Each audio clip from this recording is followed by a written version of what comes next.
everyone, and welcome to Let's Heal with Beth Jones. That's me, your host. My mission is to bring the power of healing to trauma and abuse survivors. That's why every guest on this show will bring you an amazing story of healing in action. So come on, everyone, let's heal. Hello, everyone, and welcome to today's episode of Let's Heal with Beth Jones. I am super excited about this recording for a few reasons. I am recording this from my in-home studio, which is what you're seeing here. It's an absolutely beautiful day in Texas, and we are getting to see that from the room that we're in. And I am here with my good friend, Amey Deianne. How are you today? I'm great. How are you? I'm good, thank you. It's great to have you here. Thank you so much. Would you please be so kind as to tell everyone who you are? Tell them a little bit about yourself. All right. My name is Amy Stark-Faust. I am going by Amey Deianne because I decided, what is in a name anyway? Dropping the last names. I wrote in the book, Shine Your Light, after learning about that series from Beth. And currently I am in corporate America, but I am also writing my own book, following in Beth's footsteps as well. We'll talk about that. All right. We will. I like where you started, though, the dropping the last name, because as I fought really hard to drop a last name and take back my maiden name, the name I came into this world with, following that same liberating path by being out there as Amey Deianne now. Yes. Yeah, that's exciting. I like it. Yeah, I do too. I like it. All right. So we're going to talk about your healing journey and the work that you are doing now. We're probably going to leave the corporate part of you to the side unless there's something that you want to talk about or say about that. No, I'm good. Okay, me either. I left that behind. Right. We're good now. And so I don't talk much about it either anymore, although it is a huge part of who we are. And it might come up a little bit as you talk about what you're doing now. So your healing journey began when? Only after getting a divorce. How long ago was that? I have been divorced for 5 years, almost. I was married for almost 29 years. So it was a really long time.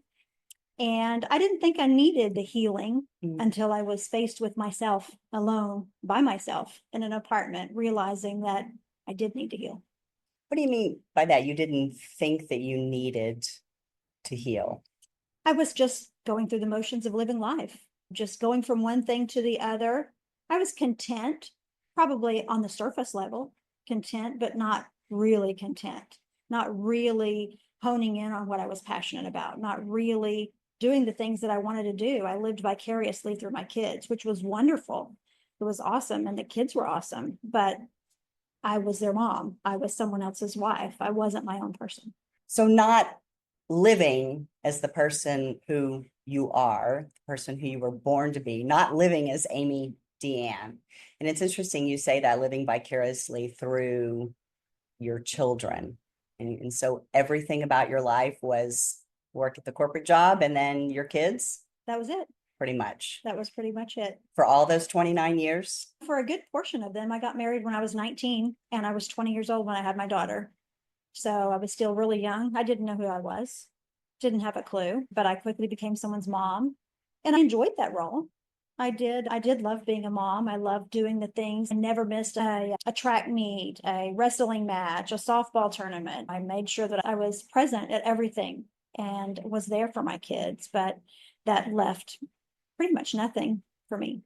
Were you even aware of that during those years? I don't think so. No, I don't think so. just became your norm. That was the norm. You just go tournament, pick them up from school, feed them, do this, do that. That was just the normal life. And I loved it. I did enjoy it, but it was different. I think that is more common than any of us really want to admit, because that's my same experience. So I call it being a busyholic in chronic chaos. And that was my work, which could be very busy and chaotic. But then I also had this crazy busy personal life. Right. And all it did was just distract me for many years from me. Yes. I just ran away from me through all of that. And I think it's really quite common. In fact, as I talk about that more and more, I have people saying to me, oh yeah, I do that too. And I think we see it as this is the norm of life. This is just what you do. You grow up, you get married, you may or may not have kids, but you have a life as an adult. And for those of us who are survivors in various capacities, it's really an easy way to escape from the reality of what's inside of us, what we're holding inside of us. Absolutely. Yeah. Now, your childhood growing up before you got married, tell me a little bit about that. It was quite interesting. I changed schools 11 times between living with my parents that I was born to initially and moving back and forth with my grandmother, my father, my mother once they split up. I moved a lot, moved around a lot. I didn't really make a lot of friends because I wasn't going to be there for long. I didn't know that at the time, but I didn't really settle in anywhere. My mother left my dad after being abused for about 10 years. So I was about 10 when she left him. And so life was definitely no bed of roses for her either. So your experience as a child, you were carrying things, well, when you became an adult, once you got to adulthood, do you think you were carrying pain from your childhood inside of you already? Oh, absolutely. From all those experiences. And really a lot of that being, I think, alone and lonely is what you might be describing. It was very lonely. Did you have a best friend growing up? Not really. No? Here and there, I had one, and then they moved away, or I had one in high school once I started my sophomore year back in Houston. But other than that, I really did not have a true closeness with anyone Until when? until I became an adult. And And actually, far into adulthood, when my kids were actually probably living here and meeting someone and connecting with them because our kids were together or because they played sports together. And then those people becoming my best of friends, becoming the people I could rely on the most, becoming the person that would listen to every single thing that I had to say. That was just, it was not until much later. we've talked about this before, but I think some of those people who became your best friends, once you moved on with your life, your kids were out of the house and you got divorced, those relationships might have changed.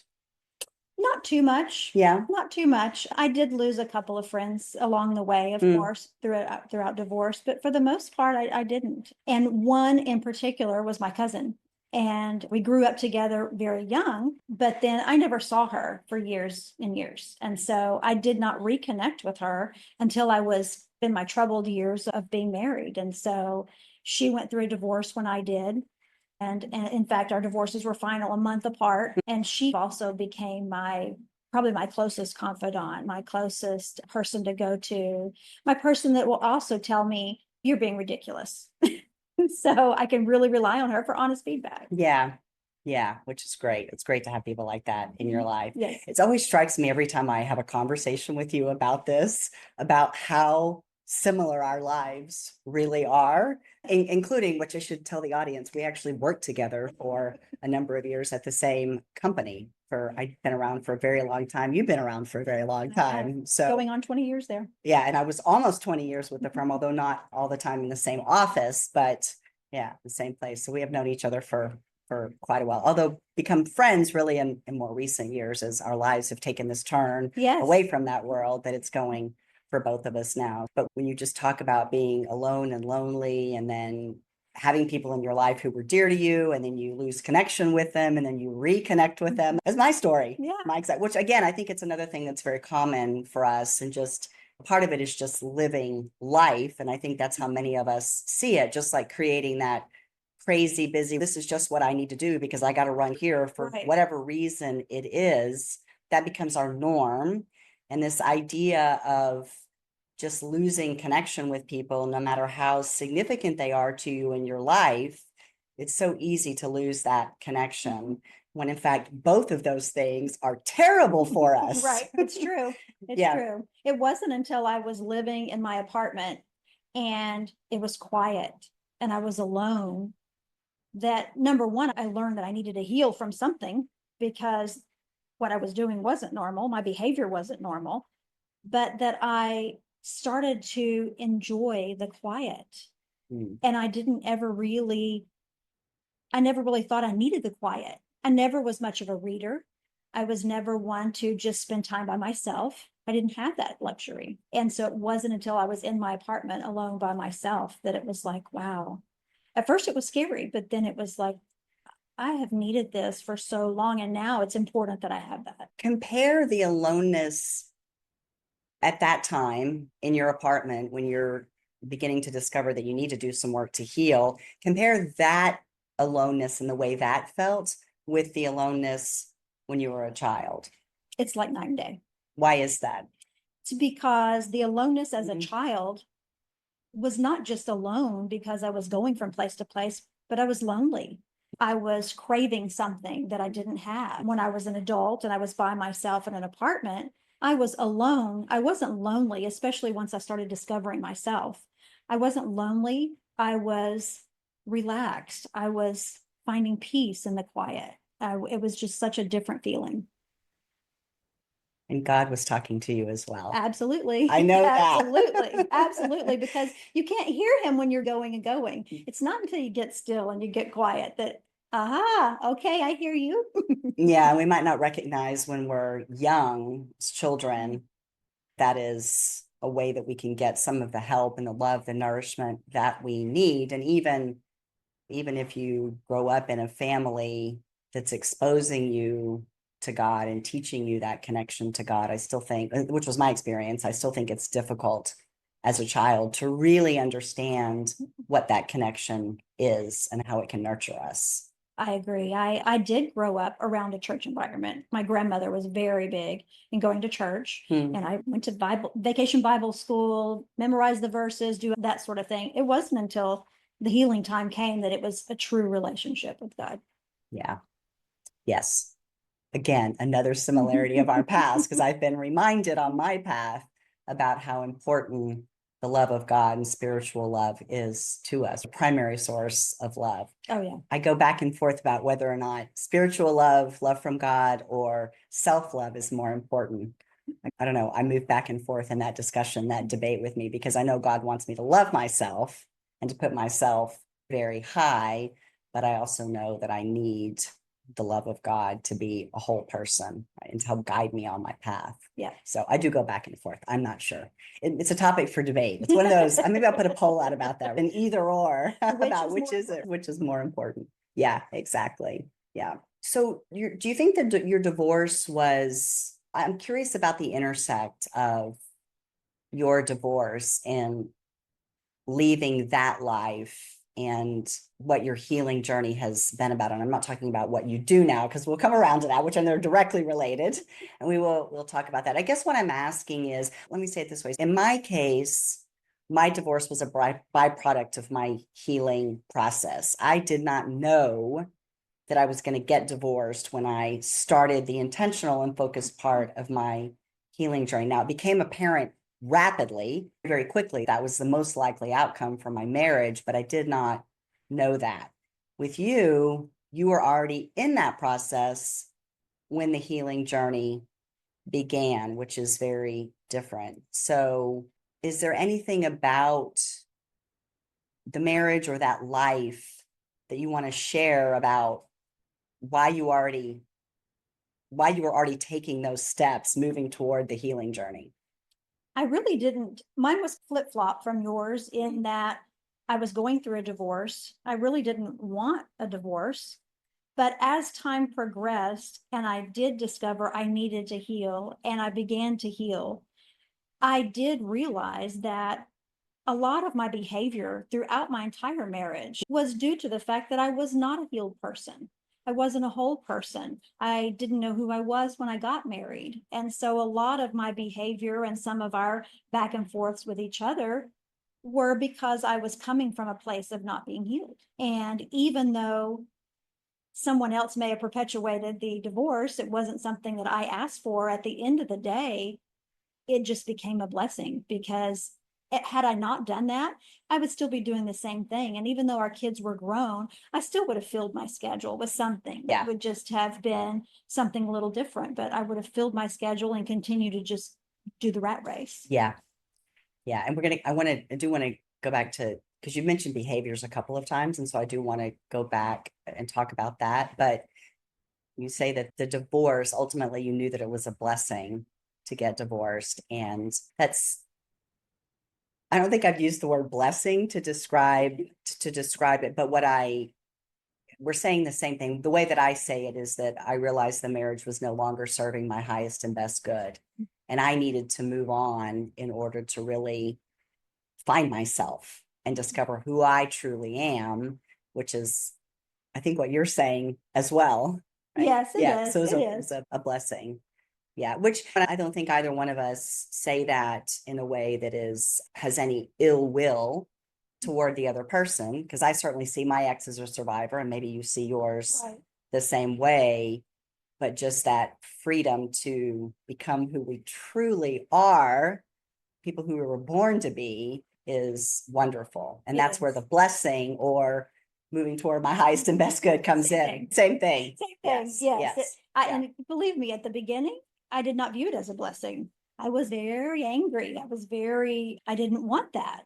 I didn't want a divorce. I didn't want to be forced into living in an apartment and away from my family, my home, my dogs, my whatever. And so it was very different. I was really angry at first. Yeah, I can see that, because it's your whole life is being upended. Did you know it was coming? No, not entirely. It's a surprise as well. It was a little bit of a surprise. Wow. I really did envision in my head, I guess at the time, that we could work things out or things would resolve themselves or something like that. But I know now where I am, that wasn't meant to be that way. Yeah, which I think that's just the paths that we're on, to have the experience we've had for the work that we do now to serve other people. Yes. Which is going through that kind of pain, that kind of trauma. In some cases, it might even be abusive, but to go through that and then to be able to say, actually, it was a good thing, because I learned all this great stuff about where you don't want to be, how you don't want to live your life, so you can help other people to not live their life like that. So it is a blessing. I agree. The behaviors.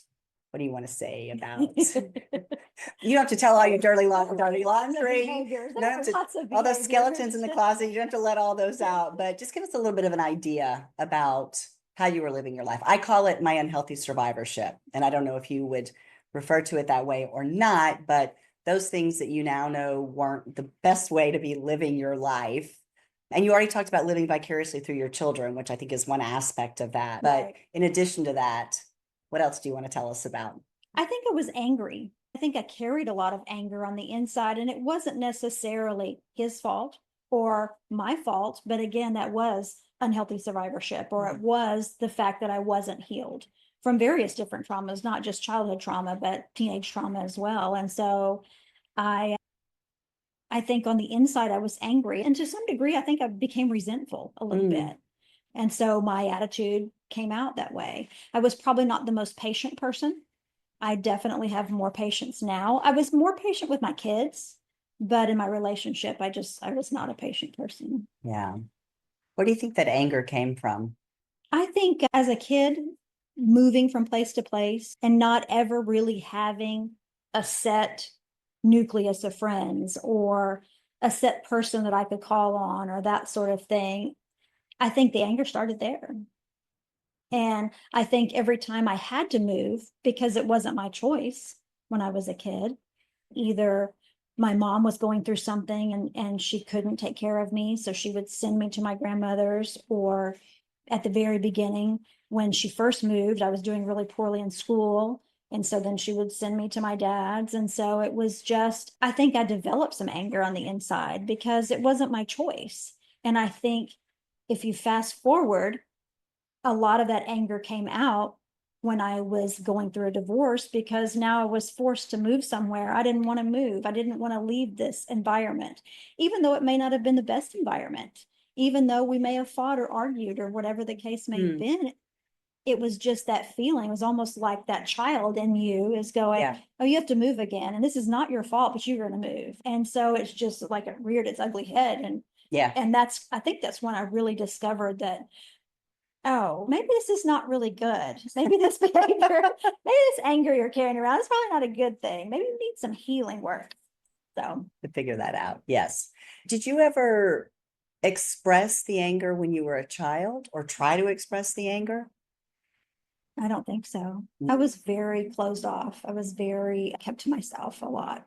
This is also my experience, which was a lot of my problem because I never expressed emotion. In fact, I became emotionless. It started to go away when I was 5.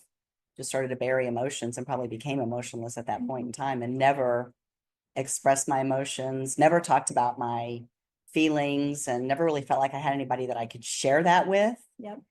Which is tough as a child to be in that place. So, yeah. So I was just curious about that, whether or not what you were experiencing as an adult being triggered was all the years of all the anger now coming out of you because you never expressed any of it, which I think is probably could be common for a lot of people as well as children to experience things and you don't know what to do with it. I tell people about being when I was abused when I was 5.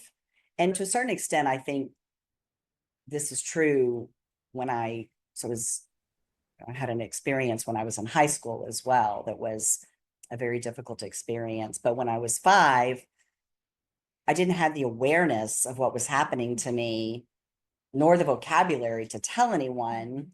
But there was definitely a dampening of me. You're not important enough to be seen. You're here so someone can abuse you. And you get into a place where, and I guess it's for the damaged goods idea. Yeah. It's probably the best way to describe what came into me. I can't say I developed those kind of feelings because I had no idea for years that's what's happening to me. But you can't, it's hard enough to get it out. And then if you don't have people when I had my experience in high school, when I was 15, I had lost trust in my immediate family members, my immediate family unit. I didn't have trust for them to be able to, just because of other experiences with them, I didn't have trust in sharing what was happening to me. And so I went through that all alone as well. And some bullying attached to it. And so all the people that were my friends, most of them left me. It's part of the bullying and abandonment was to go make fun of me with the person who had taken advantage of me or had abused me. So I've had that same just no way of expressing or getting the emotions out. And so we just stuff them into ourselves. Yeah. And they compound on each other. Yes, they do. You're young. And in my case, I remember I couldn't be maybe 4, witnessing my dad being abusive to my mom and my mom picking me up and running out of the house. And so you start that stuffing and you start that I can't tell anyone at such an early age. And then when something else like you, I also had an experience in high school where I was taken advantage of. And so then you're compounding that and then you move forward and then something else happens and then you compounded that. And then you go out into the world and try to be an adult or as adult as you can possibly be. And I was young. I think those experiences in my life caused me to be promiscuous as a young adult. It caused me to, again, anger on top of anger on top of anger. And then I married at an early age, not even knowing who I was, having all of that anger stuffed inside there. And it's a recipe for disaster. That is a great way to put it. It is a recipe for disaster because we wake up one day and go, oh, this is not a good place to be. Yeah. It was crashing into a wall is what I call it. Literally. That's what it was for me. It was crashing into a wall I built, but waking up one day and going, life is not good. Life is not good at all. And there's no happiness. There's no joy. There's no love, real love. There's just an emptiness. At least that's where I was, which sounds like that's what you're describing too. You were in that same place. I was, and no self-love. Yeah. No. Oh no. Yeah, absolutely. No. I said that before, right? I'm like in this debate with myself now because I got the lesson about that God loves me. I got that lesson loud and clear, but I got that lesson, the reminder of that actually after I had a significant lesson around self-love, which I had none of. And I guess maybe God was saying to me, I've always been here and I'm going to get around to reminding you of that, but let's take care of you right now. Right. You have that self-love, right? Yeah. Which is, yeah, which is, it's interesting. I want to ask you about this because you and I coming from the same environment, the corporate consulting environment, and dealing with people and dealing with clients. And there's a certain professional, successful image that you have that goes along with that, right? And so for me, that's how most people knew me before I had my radical transformation, right? That's the identity that I wore. And a lot of that was because my personal life, I didn't share a whole lot about that with people. And I kept a pretty strict separation for years between the personal and the professional. But that is the identity that most people knew me of, right? Somebody who's very confident, put together, successful, professional. And I think that's how people knew you and still know you, but that's how they knew you as well. Right. I really focused a lot on being the best that I could be at my job or advancing in my career or doing that sort of thing. And I think sometimes, especially once the kids moved out and they were grown, so to speak, I focused that much harder. It was like, I have to have somewhere to put my energy. I'm not running around to a game or a tournament. I'm not taking my kids somewhere. They're gone, but I have to feed into something. And I feel like I didn't really become vulnerable to people at work until COVID came about because I had people asking me things COVID related. And that was the first time I really had the opportunity to show any vulnerability whatsoever with coworkers. And that was in the midst of my healing journey. Yeah. I moved into my apartment at the beginning of 2020. Oh, wow.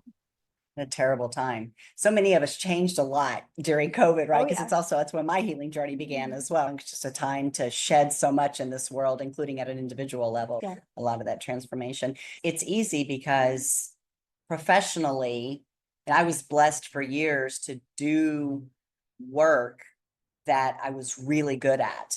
And for the most part, I would say that I enjoyed it. I won't say that I ever had a sense of I'm fulfilled and this is what I'm meant to be doing. And in fact, there were many years long before I went on the journey that I've been on. I went through a period of time where I was really seeking life's purpose. What is my life's purpose? And at the time, the only thing that I could see was getting my ex-husband through his life. And it was so deflating. And I would be like, really? Is that it? That's the whole reason that I'm on this earth, is to help this other human being get through that. But that's all I could see at the time. And I think, you, I know also are very good at what you do. And it's so easy to just, because you're so good at just to keep throwing yourself into it, even when you have these voices in your head that are saying, no, stop, is essentially what they were saying. Right. But it's so easy to do. It is. It really is, which I think compounds what we talked about before, that workaholic, that busyholic that we make ourselves out to be when we're running, escaping. Yes. You don't have to deal with it if you just keep running. Just keep running a little faster, a little further, a little faster. Yes. More, add more. Yes. And when you're good at what you do, and you're good at what you do, and you're in demand, and you're a caregiver, a server, anyhow, it's adding to that recipe for disaster, right? Yes, it is. Yeah, it definitely is. Yeah, that's for sure. So you're alone in the quiet. There's a voice that starts talking to you, telling you it's time to start shedding those emotions that you're carrying. What'd you do next? I did a lot of things. I did a lot of praying, did a lot of meditating. Yeah. I was continuing to be part of my ladies' Bible study group. So I got entrenched in that, even though I was living downtown at the time. So I continued to really and truly find God again, or connect that relationship again. Because I was close to downtown near White Rock Lake, I walked the lake a lot. I started just noticing little things like, oh, those flowers are gorgeous. I always planted flowers. I always did things like that in my yard or whatever when my kids were growing up, but this was different. It just felt different. I would go to White Rock Lake and walk out onto the pier, and it was quiet and it was still. Or I'd watch the sunset, and I just took picture after picture, sunset, sunrise, flowers, and just start to get that gratitude. That's where it began. It was like, okay, I'm taking a deep breath. Anger, all right, no more. It's not serving me well. It's making me physically hurt inside, really and Yeah. truly. And so I just started one thing at a time, reconnecting with God, being grateful, spending that time alone and enjoying it. Total mind shift. That's what you're talking about. It's a Oh, yeah. complete mindset is just moving to an entirely different place, but intentional and knowing it, focusing on it, and intentionally doing the work to move yourself in a different direction, which is the key to the healing process in my experience. And I always say this, it wasn't until I became intentional and focused that I actually began to make progress. And that's what you're describing, intentionally meditating, praying, having gratitude every single day is really, I think the key to progressing is getting that intention and that focus. Can we dig down on the flowers just a little bit? Because I'm intrigued by this. It's another one of those before and after questions. When you were planting the flowers, and I know you love flowers and plants because you're posting online all the time. My beautiful garden that's in bloom and my tomato bushes. Look at all these beautiful tomatoes on my bushes. But when you were planting the flowers in particular, before you went on your healing journey, what was that about? What was driving you to do that? I think it was appearance. I think it was making the front of your home aesthetically pleasing. And look, this is beautiful. It's almost like a reflection of yourself. It was like, see, I'm okay. I'm planting these flowers. See, this looks good. On the surface, it looks good. Yes, here's the polish and veneer I'm putting on. Right. So you don't know what's really happening inside, right? That's right. Did the flowers, did that bring you joy? It did. It did. It did most of the time. When I could do it by myself. Ah, I see. So when you would come home and you would see them, would you feel happiness and joy when you saw them? Sometimes, not always. So maybe you felt, oh, those all still look good. Oh, they need water. Or maybe it was more about the appearance of them. Is that what you were registering more than the way that they made you I didn't feel? think so then, but as my healing began, it was like, wow, that was what I was doing. It's funny how when you start to heal, you start going back on these things 100%. and you're like, oh, wow, I was doing, oh, now I get it. Now I get, and you realize what you were doing. It was, oh, yes, we completely, do. Yes. completely. Reading there's a book out there called Complex PTSD Surviving to Thriving, which is where I learned a lot about the ways in which I was surviving, just various shades of survivorship that are not good are written in this book. And I was like, that's me. And it's exactly what you're describing. It's that moment when you wake up and go, oh, that's what that really is. But you don't know it until you're in that place of starting to do the self-discovery work, to dig down and understand and uncover who you are. Yes. So the flowers, when you were in those quiet moments of seeing them, having gratitude for them, how did that make you feel? In my healing journey, when I was alone, I was just grateful. I was like, wow, look at the beauty. Look, it was funny because some of my early pictures, I would zoom in and I would get really close and I took pictures of little yellow stems that were coming out of the flowers, just examining it almost. But I saw it. I saw the beauty. I didn't see a facade. I didn't see this is covering this up. I didn't see anything except, wow, aren't these pretty? Look at these colors. It was just in awe, kind of like the sunrises and the sunsets. And some people are like, oh, that's just another sun. No, look at all the colors. Look at this. I took picture after picture in the beginning. It was just, I just was infatuated with it. Me too. If you were to go on my phone, which I think if you go on my phone now, there will be folders of photos. In fact, because I was doing this, I had my phone plugged into my computer not too long ago because I was trying to pull some just bulk content off of my phone. And I have folders that go back to, I don't know, 2016, 2014. And I bet if you scrolled through all of those, you would see, I don't know, 200 pictures of sunsets, because I'm the same way. A sunset is not just a sunset. No. Every single one of them is different and beautiful in each moment that passes as the sun is setting. Yep.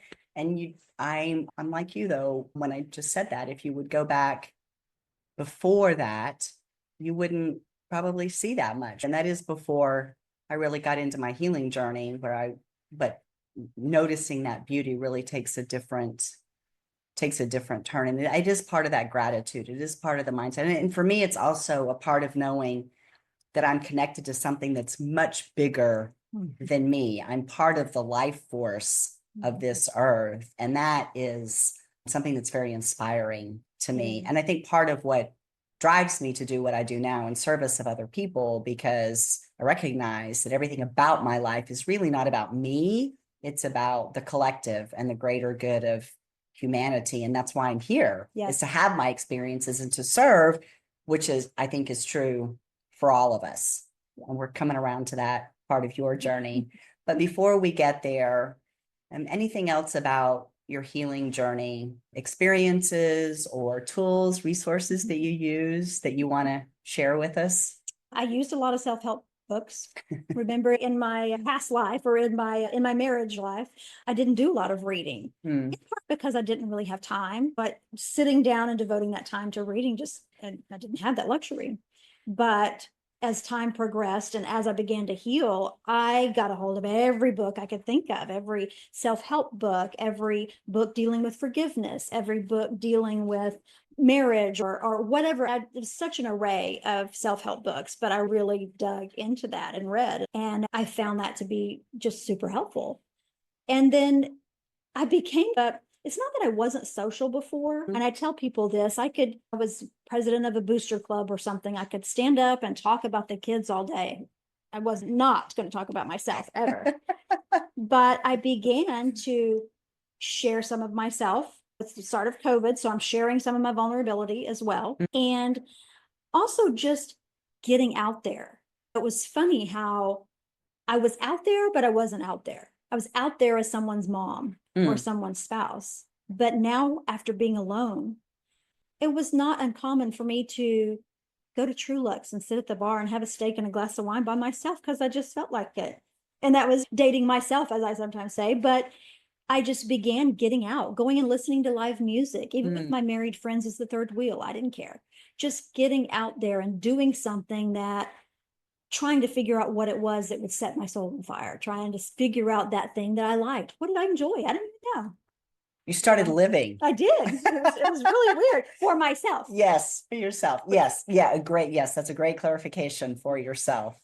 Yeah, which I think is really what the healing process is about, is finding yourself for yourself. But then through that process, you become better for the people who are significant in your life. Your relationships become stronger and richer because you're living first from a place of self-love and for yourself. Yeah, which is super cool. Yeah. So your journey is taking you to a place where you are reinventing yourself. I am. Yes. What's that about? You are at the source of this, getting me to this point. Don't make me cry. Oh, you do that, you can make both of us cry. Okay. So no crying. None of this is that. a happy conversation. It's a happy story. But getting to the point where I felt healed, and I was taking some detours. I was like over here trying to date periodically and make stupid mistakes and take some detours. But as a whole, as a person, I was healing. I was loving myself. Yeah. And getting to that point and then talking with you about your story and realizing that there was more to healing than just healing myself. It was because someone else needed to hear what I had to say, and that I had a story too, and prompting me to get in on the series of books after you. And I always tell people that was really the cherry on top of my healing journey, was writing just that one story and figuring out that I did have a purpose, and my purpose was to help other people through this process, whatever that looked like. Yeah. It's really cool, the circle that I'm in now, because I've left that corporate world, and the circle you're moving into, you'll be there fully at some point in time in the future. But a lot of people in that place are storytellers who are using their own stories for the collective, for the healing of humanity. And it's a super cool place to be. And I think I'm guessing all of us who end up in that place have a story about how we got there, and it's inspired by someone else who we knew who was doing that same thing. And so I have a similar journey that I talk about it, finding my voice, and the steps that I went through, literally from saying to someone early in my journey, before I really knew everything about my past and everything about my survivorship and had done the work to heal. But I knew, like, I had this feeling inside of me that something was going to come out of me in some public way. And I said to a friend of mine that I was reconnecting with, who I lost connection with for a number of years, I said to him, I'm going to find my voice. And on that call, the first time I said that, he said to me, oh, I need to connect you with this woman who was actually my fourth grade girlfriend, but your stories are very similar. She's also been through sexual abuse. She actually lived in Singapore for a period of time, which is even more crazy. Not, I was there as a child. She lived there as an adult, but still, that is not a common connection that most people have. So that, and that she had gone on a healing journey, and she had written a book. The title of that book is Finding Your Voice. Wow. I kid you not. That is the title of that book. And then I stepped from there, other places that I went on my pathway to find my voice, to move me where I am today. That now we're here on the show recording. And that's part of my journey, to find my voice and to help you with your voice, to get our voices out there.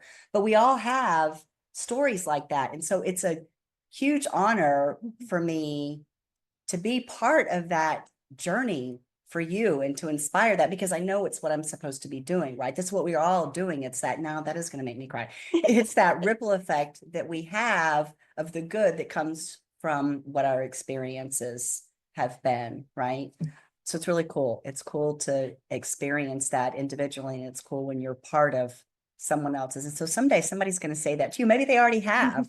If not, someday somebody is going to say that to you, right? You'll be that spark for them to pass their story on to, which is beautiful. And I'm so proud of you. I am so proud of where you are now, the work you've already done, and what's before you. So let's talk a little bit more about what's before you. Before we do that, and it's part of it. What's before you is part of what I'm going to ask you about first. The platform that I speak on, my main platform, if I had to put a label across it, it's broadly healing. And that's what I talk to people about. Get on the journey. Take the path. Your life will transform radically, and you will be so happy at the end of it, because you get this, right? I mean, you do the work, which sucks. Let's be frank. The work sucks. It's hard, really hard. But on the other side, it's beautiful. And that's what I'm here to deliver, that message to the world. Your message, I know, at least in part, maybe that's all of it, and I want you to talk about that, is authenticity and being the real you and showing up as the real you. So talk about how that came to be one of the focus areas for you. And then tell us, is it broadening beyond that? There's more to it now? After writing in the book, that being the cherry on top of my healing journey, realizing I was here for more, needed to get my story out there. And I wanted to back up to something that you said also. And it's not, even though I'm sharing some of my story of where I've been, for me, that's not really what it is. It's, what did I do with that? And so I think at first I was really fixated on, I've got to tell every detail of everything. And you really don't, even though I am a healed, whole person. And I want to share some of where I've been so that people can relate. But the reality is, what did I do with it? Divorce was awful. I was married for a very long time and I didn't want that. But what did I do with it? And that's what I want people to hear, is that you may be going through something that's difficult, whether it be abuse, whether it be you've stuffed something from your childhood, from your early adulthood, your marriage was terrible, whatever the case may be, what are you going to do with it? And so that's where I am with that also. But I want to help people find their identity. I want to, in discovering myself, not knowing who I was, not knowing what I like to do, what food do I really want to go eat, not because I'm cooking for someone else, but because this is what I want. Yes. And what's my favorite, and it is the sushi place. Yes. But we love sushi. We do. It's a regular lunch spot. Yes, I'm in love with that place. But just being true to myself And I think part of that is I'm an emotional creature, and I always have been made to feel like I was weak because of that. Not just the Cancerian, I've got to take care of people, but I'm just an emotional, empathic person that I feel the things that people feel around them. And part of being my authentic self is realizing that's okay to be that way. It's okay to cry. It's okay to cry with someone. It's okay to just be who I'm supposed to be. That's where my healing went, to finding my voice or figuring out what my purpose was or what I'm made to do, to getting my authentic self out there. And then what does that look like? What does it look like to be authentic? Yeah. Yeah. So we talked about when we go through what we've been through, the trauma and the abuse, and you're in a place of just living an unhealed life. You haven't dealt with it. You've not faced your past, processed the emotions, processed the pain that we're carrying, the suffering that we have. That is emotions that are buried inside of us, and certainly events that are buried inside of us. But the other thing that happens to us, which is what you're describing, is that we lose touch with who we are. And in some cases, maybe we never really even knew who we were and never had our own identity or the ability to say, this is where I want to go have dinner, something that simple, right? And that's a very real thing. I've certainly experienced it. And I know we've talked about that before. I've heard other people share that with me as well, that they experience the same things. And that's a scary place to be, to wake up one day and realize, I don't even know what I want for dinner. I can't literally, it's crazy to be in that place, right? To be at the age that I was, the age you were, and realize that. And so the process for you to find yourself, to figure out who is the authentic, the real Amey Deianne. Talk a little bit about that, specifically about finding your authentic self. So I took steps, whether it was ideas of things that I've read to do, whether it was things that came to me that I needed to do. So I took steps like dating myself, or trusting myself, dating yourself and ordering for yourself, not letting somebody else order off the menu for you. Getting there by myself. Which is liberating, by the way. If you have not done it, It was awesome. If you are single and you have never done that, you must do it, because it's amazing. It is amazing. It's liberating. I didn't have to talk to anyone. But that's the great thing. Can, if you want to, you don't have to. Yes. That's awesome lesson. Yes. And trusting myself, trusting my gut instinct. So when I feel something is not right, listening to that. Or if I feel like I need to be doing XYZ, then going and doing it. Don't let something else hold you back. Don't let anyone else hold you back. So I started taking a few steps like that. And that kind of led me to where I am, as far as coming up with a roadmap for people to take those same steps, figure out who they are, to live their authentic self. What did you discover about yourself that you did not know or that surprised you? Oh, gosh. I think I actually discovered a lot more than I thought I would. Yeah. I like the quiet. I didn't think I would ever like the quiet. I think part of me was afraid to some degree, but I do the quiet. And I love to be outdoors, not just sitting in the bleachers watching something, but I love to hike, or to go to a lake, or to kayak, or to, it's where I find peace. I love being outside. I am still afraid of heights, but I did do a lot of things, parasailing, zip lining, try to do a lot of things to get rid of that fear of heights. I'm still there, but I'm still working on it. It's just like pushing your boundaries there. That's pushing on yourself. Expansion. Yes, that's awesome. It was great. It was great. Yeah. I discovered that too. Being out in nature is something that really is soul nourishing for me. It's how I describe it. It's so peaceful. And it's funny, I actually had an experience today, because I've been feeling a little stuck for the last 4 or 5 weeks on something that I'm working on that I need to get developed and get it out. But I've had this resistance to my creativity, and it's not, I've had like a block on my creative flow. Resistance is probably not the right word, because it's not me resisting, but a block on my creative flow.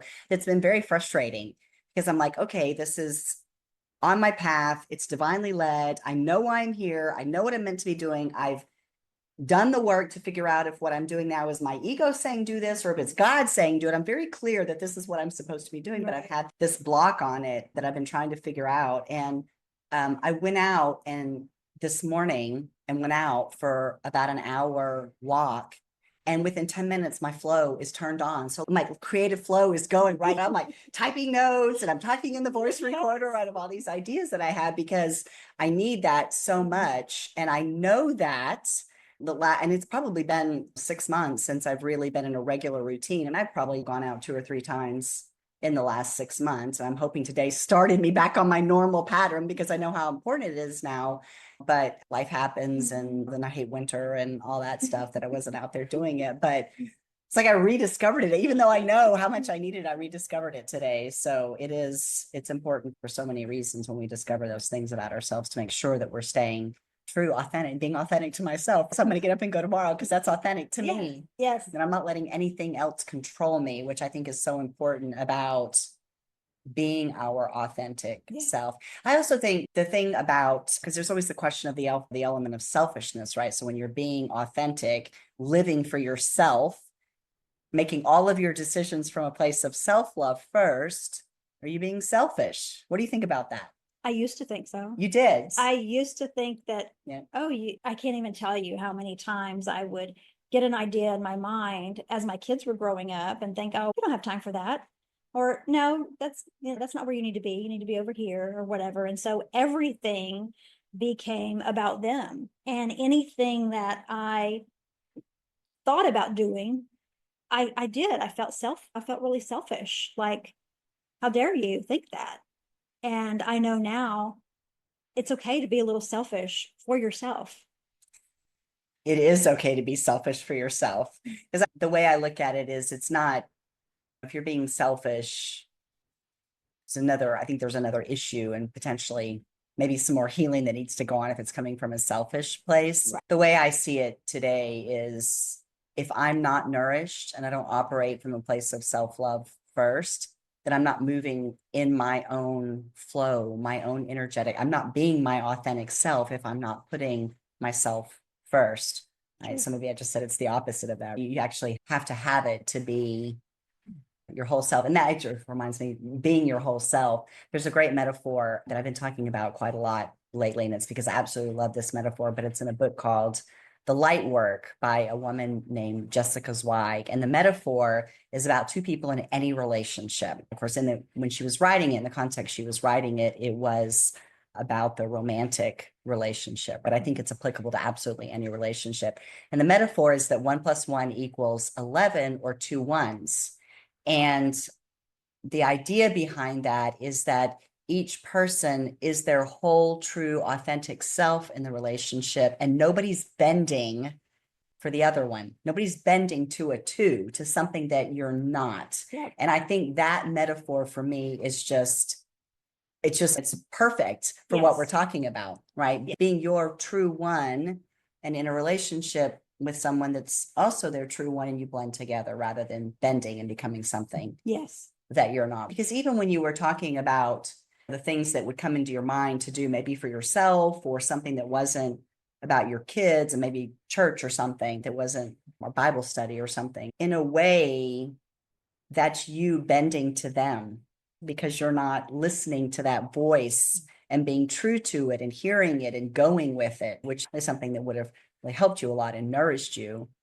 So you were making that bend. Don't worry, I've been all over the place before in my life, which I'm done bending. I can tell you that I'm done bending, but it's hard to not bend. I will admit that. And I've been sitting Drew Barrymore style, and it's fun, but my legs are hurting me a little bit.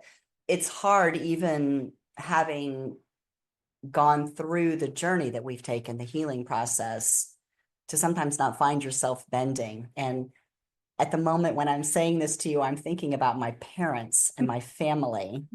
And I suspect you have a little bit of that in your life still too. I do. Yeah. I do. Yeah. And you do find yourself bending, sometimes out of necessity. Yeah. And sometimes because that's the old you coming out. And sometimes you have to stop yourself and say, okay, no, here is my boundary, which I don't think I ever had any boundaries, to be honest. Yeah, me either. there was not such a thing. I didn't even Part of the journey. I didn't know that was such a thing, but I'm not even sure I knew what the word meant. but now when you come up against your boundary and you're like, okay, this is what I need, or this is what I don't want to do, or this is what I want to do. You find yourself vocalizing that a little bit more now, or I do find myself vocalizing it more. Yeah. Which is important to remaining that one. Yeah. I don't know that bending now, particularly in the family unit. I think it's my parents do that quite a bit with my parents. And I do think part of that is reverting back to the child. There's probably some triggering that's going along with it. I suppose the good thing for both of us is that we're very aware. Yeah. And I also have to say, sometimes I'm frustratingly aware because I'm like, what? I should be doing this. I don't do it. Yes. But yeah, so it's interesting. All right. So tell us more about where you're heading. I am heading to writing my own book. Yes. Tell us about that. It's exciting. It is. I'm very proud of you. Thank you. I've been working on it for probably a year. It's all right. So I went through a roadblock. I went through a non-creative time and had to get unstuck myself. But the book is about finding your truest you. That's the title of it. It will actually begin pre-selling in the next couple of months, which I'm so excited about. I never ever thought I would say I'm a writer, I'm an author by myself, but in that it's woven in stories still, but it's a step guide, truest you, using that T being the trust yourself, and so on, recognizing that not everyone's journey is the same, or unlearning negative mindset. So each letter is something that we go through in that, and steps that you can take to also be your truest you. And then there's some chapters at the end too, like dating yourself and what is on the other side of a healed hurt. So after you have healed, what does your life look like now? And where are you now? Each chapter is thought-provoking and leaves you with some questions. So there's some exercises you can do at the end, and the questions are also at the end where you can ask yourself, is there a time that you didn't trust yourself or trust your gut instincts? Trust that little voice in your head speaking, or dating yourself. Have you ever done that or whatnot? I'm really proud of where it has gone. I'm really proud of the work that I've done to get there, and I can't wait for it to come out. I'm very excited about that. I can't wait either. I'm very excited. I'm very excited. It's currently going through the peer review process. So I'm super excited. I'm super proud of myself. I'm excited of where the next journey is going to take me. Yeah. I'm happy to hear you say that you're proud of yourself, because I'm very proud of you. Well, I've already said that. I'm going to tell you that all the time because I am. I love seeing you blossom and grow. I know what it feels like. Right. I've been there, and I'm on the journey with you. Right. And so I know for myself how joyous my life has become. And I see that in you, and it makes me so happy for you. And I'm proud of you doing something. Why have I lived this life, and being able to pass that on to other people to help them to grow and to become their truest authentic self, which I'm excited to read that book, because I do say I'm always going to be on a healing journey. And yes, I have dealt with the hardest parts of my life to this point, but I might only be halfway through my life. And so I may experience some difficult things in the future that I need to heal from. And I have the tools and the resources to do that now. And I'm resilient, and I will be able to overcome. I'm fairly certain I'll be able to overcome in the future. But the personal growth aspect that comes with the self-discovery work of healing, to figure out, who am I? What do I like to eat for lunch? That basic, right? Yeah. That process continues. It does. Right? And so as people, what I find very interesting now is people come at the same thing in a different way. And even though we're talking essentially about the same thing, your viewpoint and the way that you have been exposed to it is very different from mine. And you've learned what you've learned.